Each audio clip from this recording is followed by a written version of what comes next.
This is the Be the Solution podcast. I'm Maria Quattrone. Welcome my guest, Jennifer Maher. Welcome, Jennifer. Thank you, Maria. It's great to be here.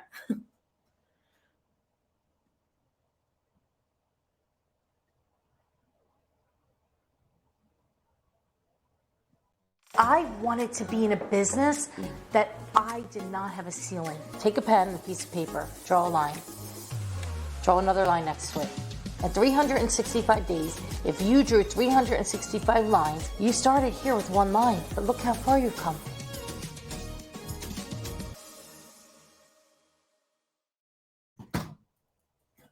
How are you, Jen? I'm great. How are you? Oh, I'm great. Normal things. Technical difficulties this morning. Always my last video, that I send out to agents in our community, had two titles. The first one was watch this and watch the moment where I realize I really need to up my game when it comes to my video space, because I had like dog run in and like something else happen. So it's all in the learning. It's all in the lifelong learning. It's also in the like stop waiting till things are perfect. They're Well, never going to be perfect. if they were perfect, we wouldn't really get much accomplished, would we? No, I wouldn't know what to do if things were perfect. No, take me back. Take me back Oh, how far back? in your real estate journey. How did you decide real estate was for you? Well, I don't have one of these glamorous stories. I literally wound up single mom, expecting. Had a really tough time in my 20s. I was a little crazy woman in the restaurant business in Manhattan. You can fill in the blanks. And wound up, with expecting my eldest daughter, Olivia. And I was in the restaurant business, and I really just needed to get out of the restaurant business. It was a huge party scene. I mean, I had a ton of fun. Restaurant scene in Manhattan in your 20s, a lot of fun. What year? So I was born in 1970, so in the, in the 90s, in the early 90s. It was. That sounds familiar a little bit. I was in the restaurant business as well while I was in college. Oh yeah, it's a great business. So I really didn't go to college. I kind of was a high school dropout, and now I'm in my 20s and just know I need to get out of the restaurant business if I'm gonna be the kind of mother I wanted to be. And so I moved what I used to call upstate, which is where I am now. It's Putnam County. It's not upstate New York. It's like an hour north of Manhattan, because you can drive for 5 hours and then be upstate. And I got my real estate license while I was expecting my daughter. And at first, I did kind of like catering and real estate. And I did like 50,000 my first year part time. And then I had a little couple of other distractions, and I think I finally came full time in real estate in about 2000, so maybe 21 years ago. And had many journeys since What then. prompted that? What prompted me going full time? Indeed. At that time, I was married, and just felt like I had that stability to be able to take the risk to, because I was making a lot of money I had formed like a service company for catering. And I hated catering, by the way. It's nothing like the restaurant business. I literally hated it. I'm not super servant mentality, and catering is more like, okay, so can you count the silver before you leave? In restaurants, you're kind of like a celebrity, everybody loves you. It's just fun. I hate Run it. around, run from. Yeah. And I love that, solving problems. That was great. Catering was different. And then I was doing mostly staffing, even though I'm pretty good chef. I was doing staffing because it was good. It was good business. And I hated it. So once I was married, which did not last very long, I decided I could do it, and I did, and never looked back. And I've had many experiences. I've been affiliated with Remax. Like you are, and I've been affiliated with Keller Williams. But I am an indie. Like, I am true an independent person, and I really do enjoy being an independent company. although there's many amazing benefits and there's absolutely nothing wrong. I was actually post on someone's wall this morning that was, people giving them problems about recruiting and EXP. And listen, franchises are amazing and good things happening in groups. So it's really a matter of who you are and what works for you. Do you really think it matters really, really where you are? Like, Listen, is it really about the people that you're around?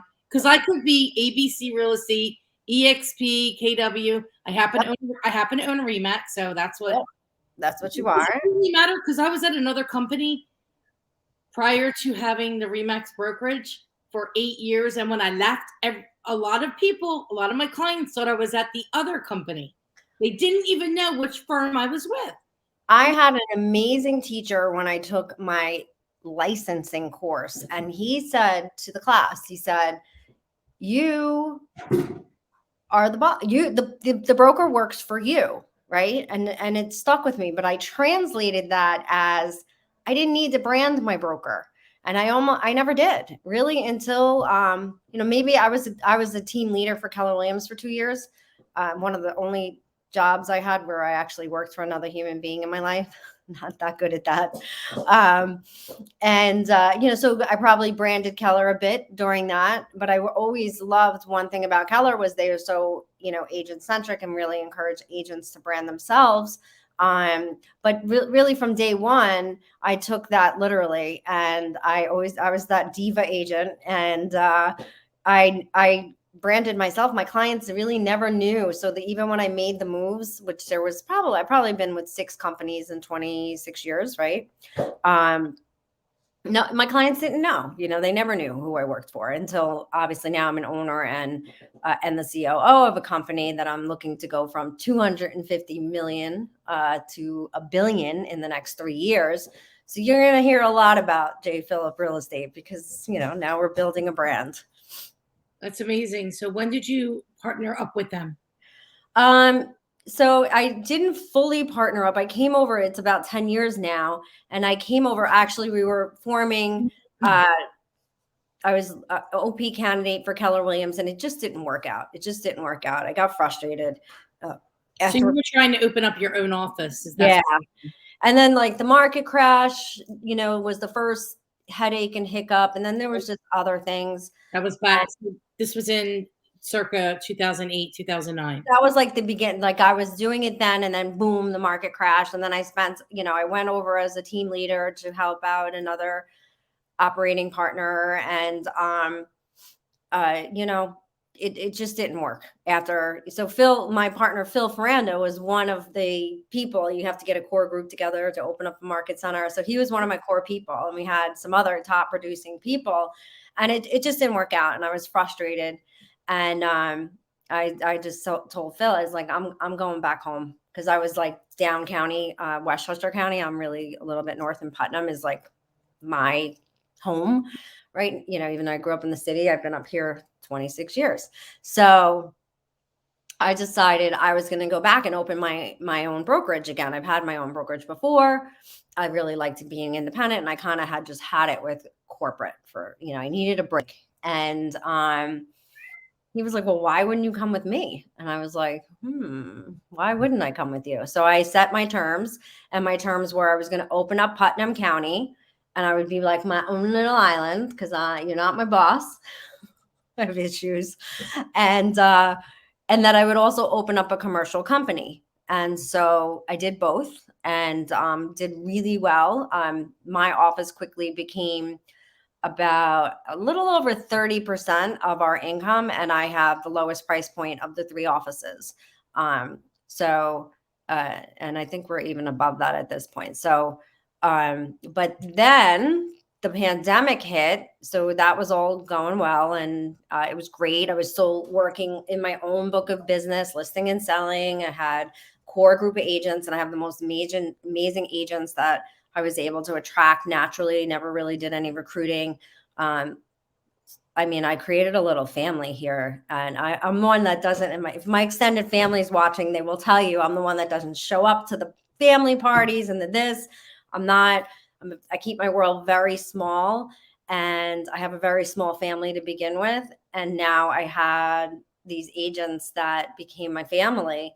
But you know, I hope my extended family isn't watching, doesn't get insulted, but you get to choose this family. It's different, you know. It's intentional, or it's attracts naturally. It has a different chemistry, a different vibe. And so we had a great thing going here. And then the pandemic hit, and forget what prompted me becoming CEO of the entire company. I guess just the pandemic. I love you, Barbara. One of my very dear friends. But yeah, I guess the pandemic. Thank you, Laura. We needed, and I'm what Phil, my partner, would call, hey, Mary, a wartime leader, right? When the shit hits the fan, oops, sorry. I also curse. You're good. I curse like a sailor. When the shit hits the fan, I'm someone you want on your side. And so we immediately morphed, and we had already really been very virtual. Like, we've been using Matterport 3D for like 10 years, and we've been meeting via Zoom and Google Hangouts and other means for a long time, you know, because Phil is in Westchester and I'm up here. I was a single mom. Like, you know, if you got to commute to meet with each other, it just eats up the day. So we've been doing that for a long time. So it was pretty easy to morph into, but now was the time. The other two offices, so I had really honestly created my own island, because I do things a certain way. I have my own certain way of running an office and training and accountability and coaching. And so now I had to get that on the entire company under that umbrella.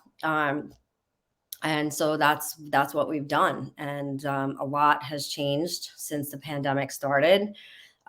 We have relaunched with a whole new set of standards and accountability. And obviously you're aware, a lot of because of John Cheplack and the whole the whole elite group. Right now I'm coaching with Sunit, and you know that the influence that they have had has just been tremendous. And the change in me, in my level of commitment in the last year, it's been less than a year, you know, that I've been coaching with John, and what we have been able to accomplish back at the company level is just been mind-blowing. So I'm very, very grateful. And that's how I met you. That's right. So tell me about what happened in the pandemic to make things that what was the motivating factor for you to want to make changes in what you were doing?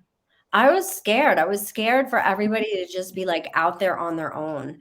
Number one, because I understand like depression and anxiety, and those things are dark side more than most. So I wanted to make sure that everybody was okay, and I wanted to make sure that we were connected, regardless of being able to be physically close to each other. And the pandemic, I immediately went to work, and it's been, you know, it was tough in a lot of ways. And for myself and my family, my granddaughter was born. I'm going to end up crying. So she was born February 12th, 2020. And, you know, I really, really was not able to see her. I had her in my arms for like 12 days. You know, my first biological grandchild. My husband now we have two grandsons in Sweden, or 2 and 3, and they have one on the way. But when it's your biological child, it's, you know, has a baby, it's just an incredible bond. And so once I really couldn't spend time with her, and just, you know, everything kind of shut down, I founded the Putnam County Business Council about 10 or 11 years ago, and I went to work. And there wasn't too much you could do with real estate at that current moment, because it was just frozen, right? So we did start some Zooms, but I went to work for the Putnam County Business Council in a leadership role, just like 24/7, basically getting news out to businesses, helping them get PPP loans, helping them, you know, get unstuck, navigate, you know, just figure it out. And so I realized I need to do that for my own company. And my husband, I also run my husband's law firm. I had to do that for us. And so I did. So at that point, I was spinning the law firm, J. Phillip Real Estate, and Putnam County Business Council, just, you know, keeping everything alive. And then I at some point realized, okay, this isn't going away. It's not going away anytime soon. So we got to get out of, survival mode and get into thrival mode. And About how long is this into the pandemic? not long, probably May 2020, or April, I would say. So I have my daughter, my youngest daughter, was a junior when the pandemic hit. And then, then into her senior year. So she really, for kids, it was 2 years, right?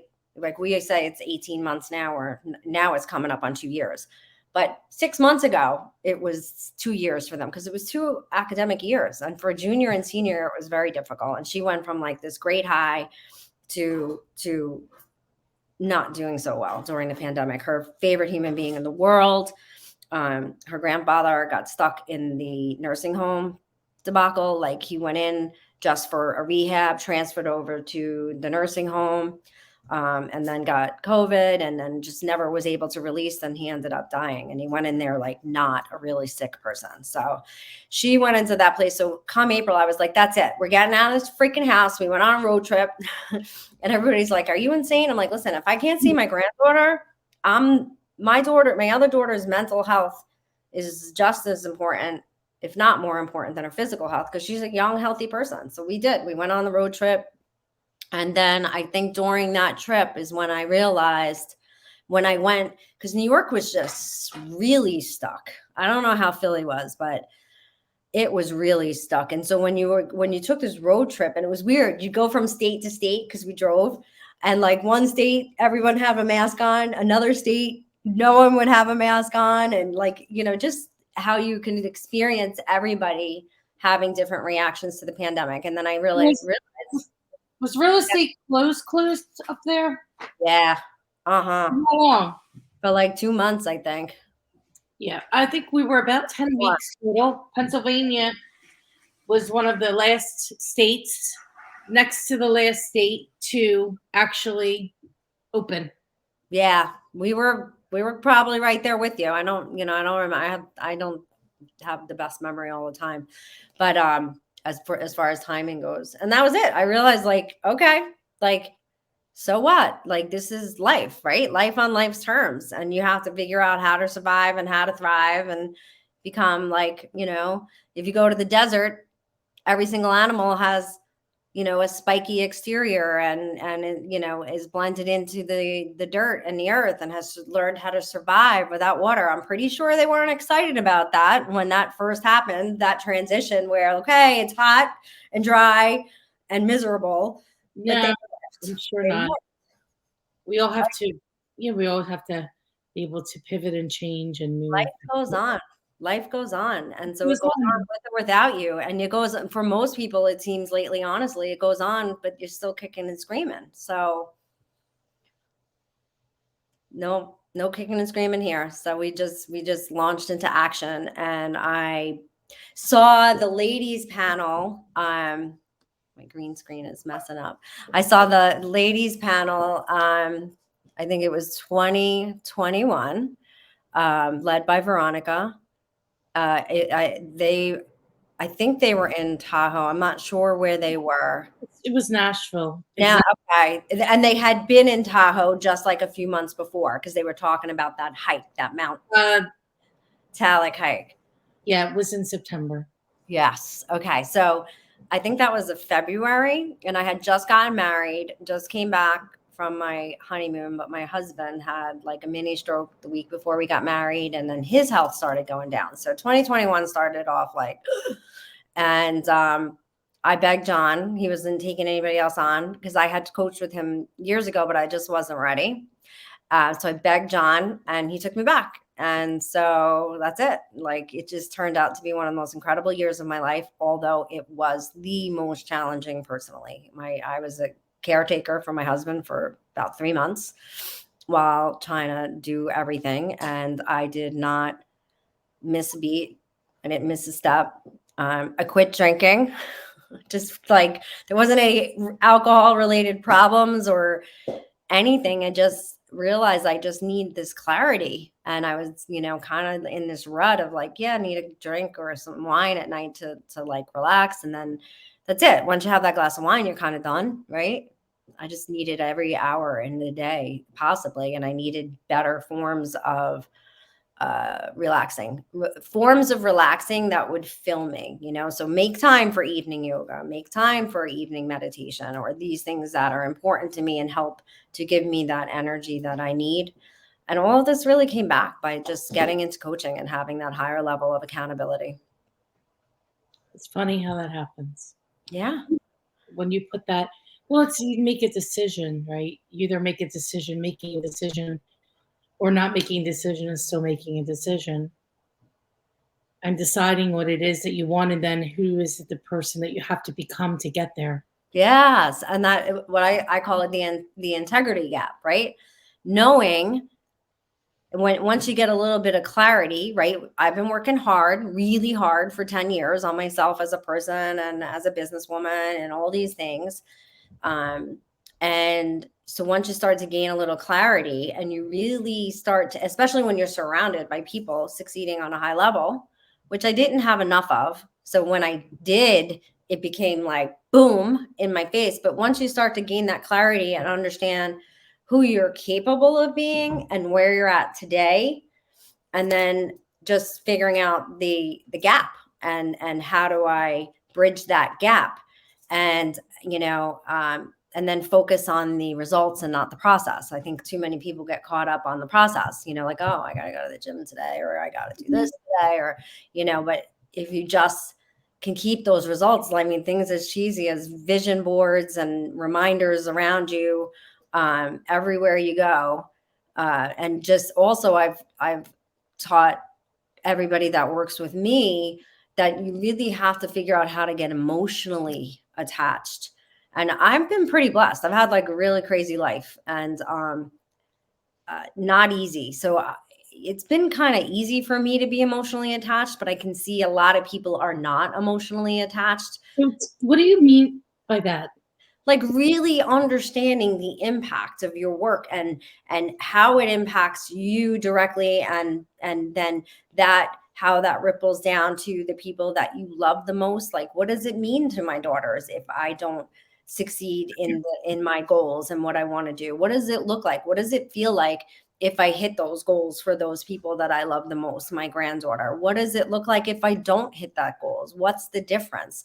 And really being able to envision that and feel it, like like one makes me like very sad and one makes me very happy. And it's not about being able to buy her everything, although she may be the only grandchild with a Stitch Fix that comes every month at the age of 2. So yes, she will be spoiled. But it's not about that. It's about presence, being to be able to put yourself in a position in life where you can actually be present for those that you love, which honestly, I wasn't able to do that for a long time. And last year, as busy as I was and as busy as I am now, I can look at you confidently and say, I am present. I am present for both my daughters. I am present for my granddaughter. I'm present for my mother and my brother and the people, everybody that depends on me. And so that came from being emotionally attached to what I'm doing every day instead of having it be just blinders. Do you know what I mean? Yeah. So what is it that you had to actually overcome to get to where you are now? Oh, like everything. Myself, mainly. I think that's probably the only obstacle anybody ever has, because circumstances are circumstances. You can't really control. You can certainly hedge circumstances towards a better outcome, but you can't oh, thank you, Barbara. You can't control the circumstances. So you can only control your mind, basically, and your decisions. And once I started to realize that and learn how to make healthy choices, better decisions, and really be in that present moment. And then you become very conscious of what I'm doing right now. Is this pushing me towards my goals, or is it pushing me away from my goals? And it just becomes crystal clear. And goals is not a monetary thing. It's this big picture of what we all look like and how we get to interact with each other and how we get to enjoy things and how we get to help other people. And you know, I'm really blessed. Actually, both my daughters work for me right now. So we get to work on that vision together every day. Aren't you lucky? I am. Sometimes I want to kill them. Yeah. Do you have daughters? No children. We didn't. Oh, okay. Well, listen, I love my daughters, and Barbara's going to smack me, my good friend Barbara here. I didn't plan either one of them, okay? So I probably would not have any children. I don't think I would have ever had children. I have so many friends. I'm like, first of all, you can, you know, do whatever you want in life nowadays. But children are interesting. It is interesting. And it's a job that never, ever, ever ends. And I know that because I am still dependent on my mother in so many ways. And when I need her, she's there. And, you know, we didn't know that's not the case in my family history, you know. So we're breaking those cycles, and I'm very grateful to have had the experience. But I think it's also a great experience for people who don't have children. So, Oh, it's important to know what you want. That's for sure. absolutely. Or when you end up in a situation where you didn't make the choice, that you rise to the occasion. I didn't rise to the occasion probably immediately, but being a mother has been one of the greatest gifts. And lessons. It's taught me everything, every single thing, and I don't think I was a person capable of being where I am today without having that motivation and that attachment. And I'm finally at a place where I take care of myself first, but really I give the credit to that for getting to a place where I could learn how to love myself and take care of myself and understand that I deserve success and I deserve the things that come along with hard work, whether it be fitting in a certain size jeans. Like I lost 35 pounds this year from working. I say from working with Chet Black. He's like, I don't know why you give me credit for that, but because it just shifted. Something shifted this year where I stopped trying to be. I was a wild child. I've always been a wild child. I'm still a wild child, right? So I was trying to be this disciplined person. Doesn't work for me. Then all of a sudden I realized, because Chet Black says commitment over. And I forget where I read it, but it literally said to me, discipline is like telling yourself, if only you did this, you'd be better. Or if only you didn't do that, you wouldn't be so messed up, right? That's discipline. That's the soundtrack that discipline is giving to us. Commitment is more, if you do this, you deserve this. This, and this will get you what you deserve in a positive way. And you deserve this. So if you're not doing this, you can have that. That is yours. It's exactly what you deserve in life. And for some reason, that just made the difference for me. And so this isn't some like, oh, I'm in this, amazing place trying to act like everything is perfect. It's far from perfect. But I'm present. I'm excited. I'm engaged. I'm dialed in. I'm really happy to be here. So I'm glad you asked me. It's all about the journey. Yeah. We never fully arrive. So that's one thing, this little story, I was out at the club one night and everybody was cheering one of the members, and we were sitting around this big table. And I said, why, what are we cheering about? And they said, well, and this particular gentleman is an attorney. And they said he won a big case for 10 million. And I said, well, that's great. And I said, I said to him, congratulations. And I said, how you feeling? He goes, not too good. I said, I understand. And everybody looked at me like I was a little crazy. And I said, I understand. It's because that journey is over for you. And when you woke up, you said, is that all there is? Yeah. So I learned that about a good decade ish, maybe a little longer ago, that it's not about the destination, but it's about the journey that we're on a daily basis, and to love the journey and to embrace the journey. And the details, right? The little details, like last night, so I try to communicate with my granddaughter every single second. Like she's just my everything. I just love her. And it's been tough for her. It's her parents, being very young parents coming into a pandemic, and just, it's been tough. And so last night I did yoga while on FaceTime with her. And it was just hilarious. But just those little details, of just watching her and just being present for it, instead of like, I know when I was just about the destination, I would have been like, ugh, I got to get this done, and then I got to do this, and then I got to do that. I wouldn't have like had that half an hour with her, which was a completely ridiculous half an hour. Okay. Just really ridiculous. But it was the highlight of the day, and something that I would have not paused to do. And I'm busier. So figure that out, right?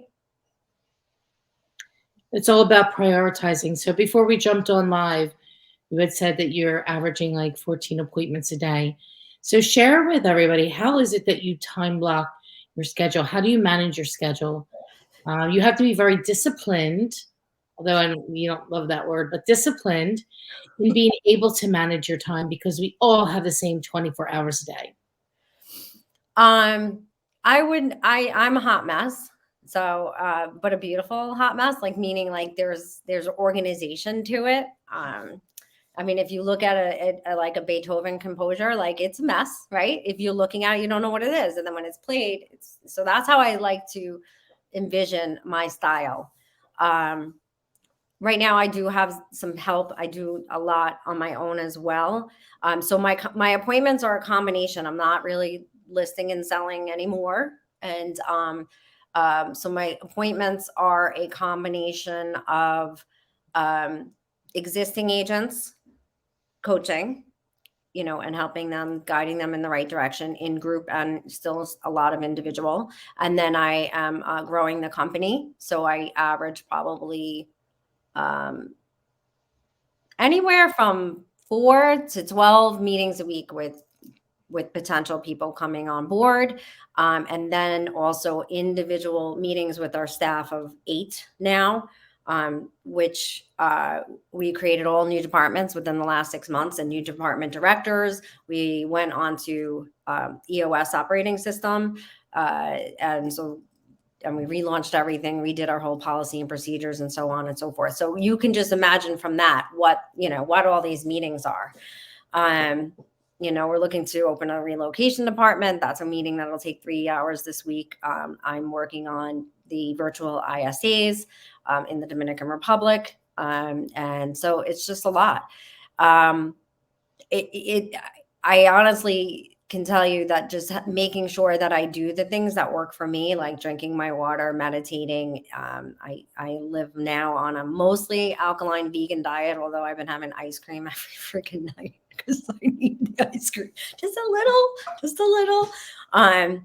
Those things help me to have this incredible energy, and I wake up at 4 and get a lot of work done between 4 and 6 a.m.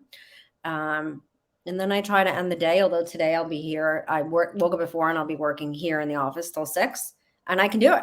I have the stamina, and I don't let myself get burnt out, but I'm really, really good. And actually learned this from Gary Keller, who literally is one of the most amazing leaders in this industry. His mind is just, I don't know if you've ever been in a room with him, but oof. So he talked about, he did a whole speech at one of the family reunions about counterbalance. And that was like so eye-opening for me, because it's really impossible. It's balance, right? Because then you're spending all your time and energy like this, right? Oh, am I okay over here? No, I got to go over here. So he taught me about going full throttle and then stopping. And that really works for me. So there is always one full day a week, and it's typically Sunday, where I stop. It used to be 2 days.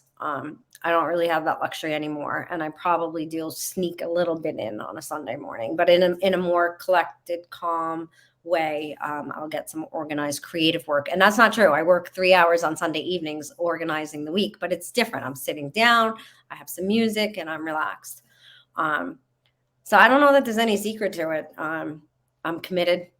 I'm connected emotionally to my outcome. And some of the people on here, I've got Keisha Rivietza came on and made a comment, Jennifer Ross, Laura Henyon. But so these agents that are with us in our company are the most important thing in the world to me, besides my daughters and my baby girl and my husband.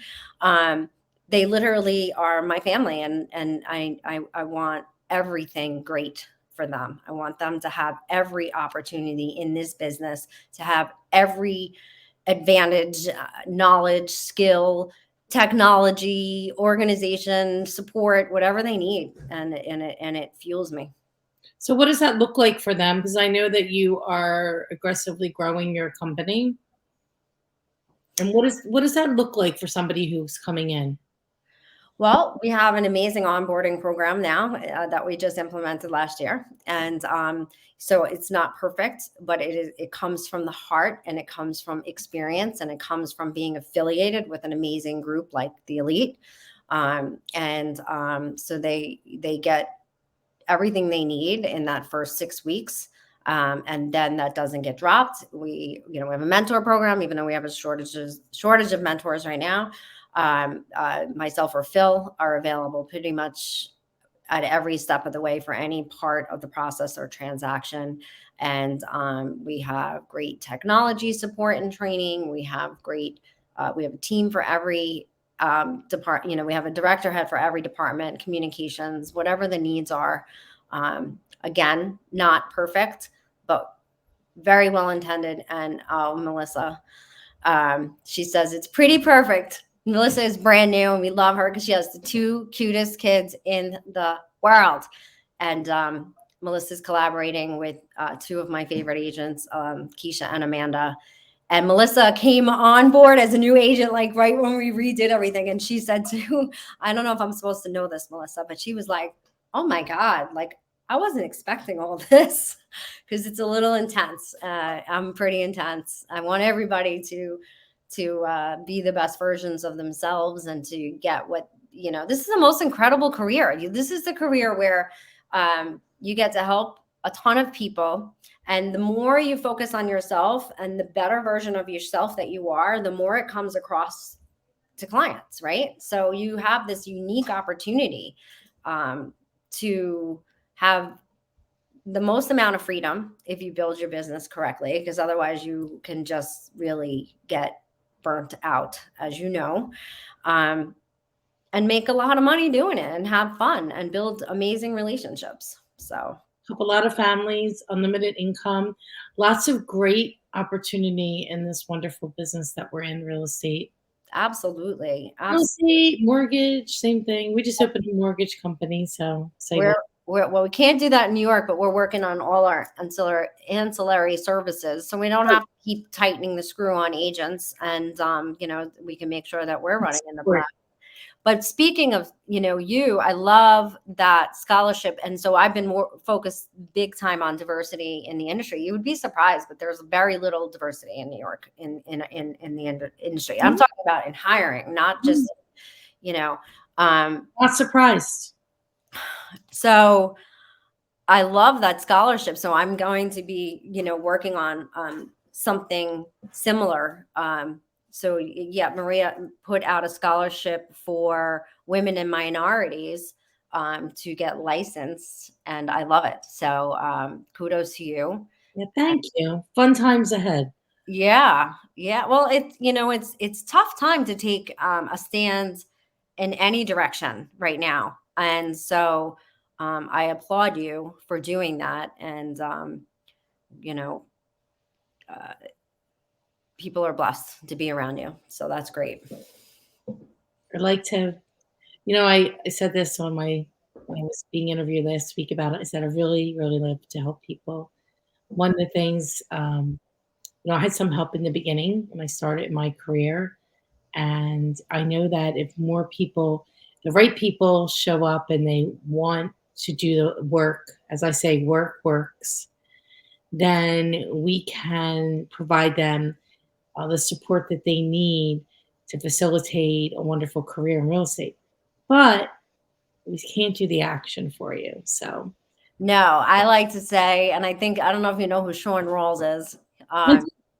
So he's one of the regional directors or owners, and he just came out with a book. I can't remember the name of his book, for Keller Williams, who I coached under, and he would say, you can lead a horse to water, but you can't make him thirsty. I mean, wait, you can lead a horse to water, but you can't make him drink, but you can get pretty good at making them thirsty. And so that's my goal. My goal is to help make everybody thirsty, because that's all we can control. We can't make them drink. And I get pretty angry when I'm wrangling kittens. I'm like, I'm just not there anymore. And so we came out with a new set of standards, for many reasons, but it's really hard to try to operate at a high level when you have a lot of people who don't want to around you. no, and it's okay because, you can bring them in, and then if it's not going to work, then you can really nicely exit very quickly. Yeah. And one other thing you asked me earlier. Yeah, exactly. And I have tons of friends that, have different kind of brokerages where they will feel great and fit in, and they have a different style, and they're able to just on the dime, someone they haven't heard from that's licensed with them in a year, say, I need you right now. I have a deal. And that's a good home for them. So it makes sense. Everybody should be in their right seat, in their right home. But one of the things you said, what changed during the beginning of the pandemic, where I morphed over and became COO? And I will say, my business partner, Phil Ferranda, so I got married, my husband got sick, and blah, blah, blah. Right. And I realized so many things about my husband that I really was unaware of. And he never had a partner in life. He never even had a mother or a father. I'm not saying Phil never had a mother and father, because he had a great relationship with his mother and father. But his wife is his ex-wife is a wonderful woman who I love and appreciate, but they just weren't meant to be together.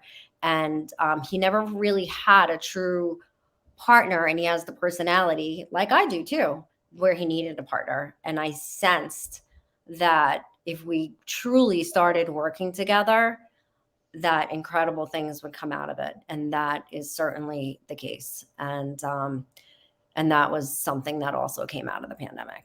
So I'm excited, I'm excited for all that we have happening and going on, and for the growth, and for the people that are affiliated with us. We have a truly special group, and we're about to do our awards. And I mean, we have so many people that grew 100% last year. I mean, talk about outpacing the market, and I'm so excited to celebrate them. Congratulations to them. Yeah. They have great leaders leading the way. Well, thank you. And we have great leaders, leading the way for us. And that's just how it should be, and everybody should be in coaching, and you should have a coach for every area in your life you want to grow in. I did a day in the life of a real estate agent last night on Zoom. And I said, I'm just like you. I'm being coached. I'm working through what I need to work through. We're all running our own race, and we're all at different parts in our own race. So, and we all need support, and we all need, that access to people doing what we want on a higher level. I love being I'm such a guppy in the group. It's overwhelming, but it feels so good. I mean, going to Tahoe was because I also have pretty bad social anxiety. And so that's why I'm in charge of everything. Like any organization I've ever been with, I become the president, right? So I'm in charge. I don't have to deal, right? Because I have really bad social anxiety, which most people don't realize. And so going to Tahoe alone, because my husband was supposed to come, but his health just didn't allow it. And I'm sorry I didn't get to know you better, but we will at the next event. Yeah, absolutely. It was a huge challenge for me in so many ways. So a lot changed in Tahoe. And I could freaking climbed Mount Talek. Like, I can't believe I did that. That was not something I thought I was capable of. And actually, Daniel Beer at like the summit of the summit, right? So you're almost up there. He's coming down, and I was with a bunch of people, and some were struggling. And, you know, I'm kind of trying to be part of the pack here because this is dangerous, right? We're on this mountain and people are running out of water, running out of food, and we still hadn't gotten to the top.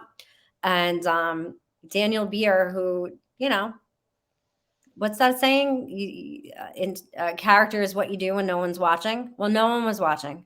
And Daniel Beer said to me, you need to do it. You're going to regret it if you don't do it. Just do it.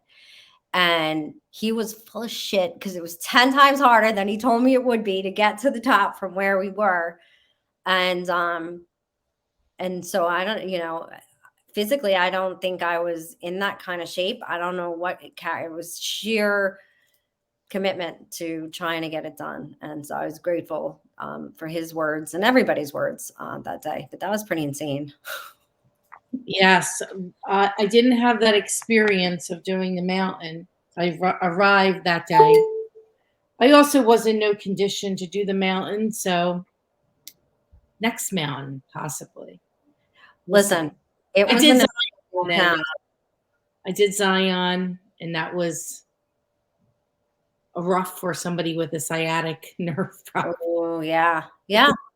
But I made it, and I did what was it, the Narrows as well, walking in water for 6 hours with my husband. So yeah, when it's the right time, things are supposed to happen when they happen. Oh, absolutely. And you know, this wasn't like, and that was the thing. I mean, I'm watching like Jessica Woodbeck, like, you know, trot up that thing, and she struggled too. So, and you know, but it wasn't about that. It wasn't because for me, I've never been, you know, a very fit person. I'm strong, and, you know, I've always, you know, I don't know. I've just always been bigger than everybody, you know, that's just the best way to put it. And so you then compare yourself and you think you're not as strong, or you're not as fit, or you're not as this.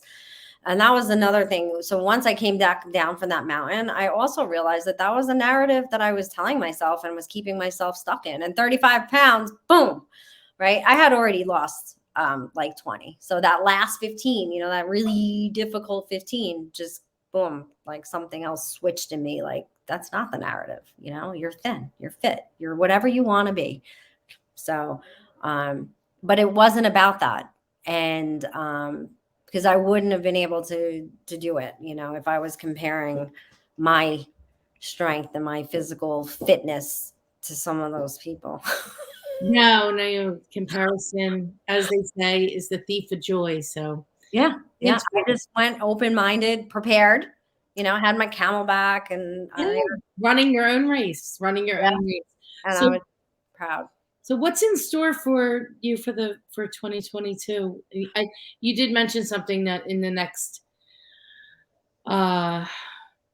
doubling. We need to double this year. For the company, doubling in size and doubling in our results, you know, our sales volume, and doing it in a way where everybody is supported and everybody still has that personal touch that we are so known for, or what we've built the company on. Make sure that that doesn't disappear and everybody has what they need.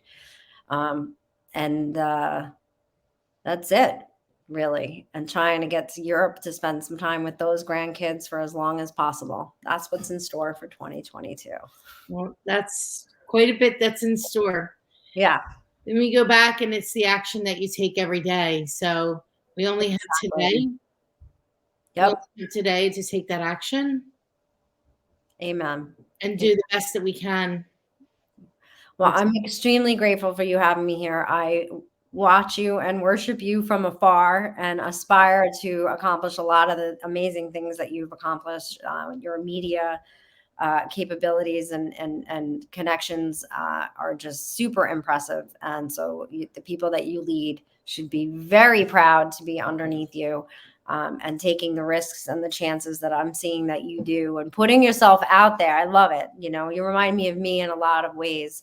And so if I end up where you are soon, I will be very grateful. And Oh, that's it. you're amazing. You're doing amazing work.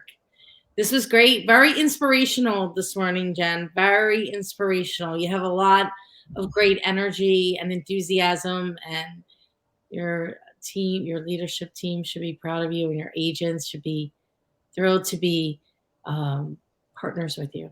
Well, I'm thrilled to be partners with them, and I'm very grateful for all of them. So thank you. I'm blessed and thankful for your time today. You. Great. Keep on being the solution. Yes. And I know that you're going to rock your 2022 goals. Yes. And you too. Thank you. Thank you. Take care.